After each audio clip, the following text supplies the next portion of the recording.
This morning, North Korea fired 2 more projectiles. These believed to be short-range ballistic missiles in what would be the regime's 6th missile test so far this year.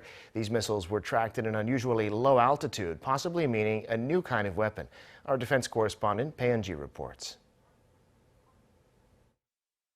South Korea's military says the North launched 2 projectiles that appear to be short-range ballistic missiles toward the East Sea. The Joint Chiefs of Staff said it detected the suspected missiles at 8 a.m. and 8:05 a.m. Our military detected 2 projectiles this morning that appear to be short-range ballistic missiles flying toward the East Sea, going northeast from the Hamhung area. This is the 6th launch this month, coming just 2 days after the North fired 2 cruise missiles on Tuesday. It said the missiles traveled 190 kilometers at an altitude of 20 kilometers, and said the U.S. and South Korean intelligence agencies are assessing the matter to verify further details. It also said that it's closely monitoring the situation to be ready for any additional launches.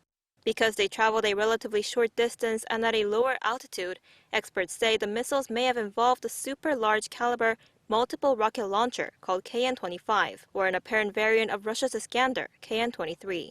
Another expert says it could have been a new type of missile that North Korea is developing, but what's more important is that it flew at a very low altitude. A missile flying about 200 kilometers at a maximum altitude of 20 kilometers means that it's hard for our missile interceptor to intercept.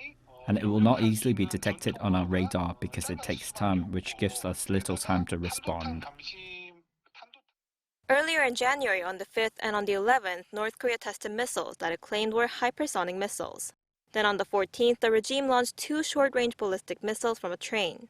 And 3 days after that, it launched yet another 2 ballistic missiles from its capital city, Pyongyang.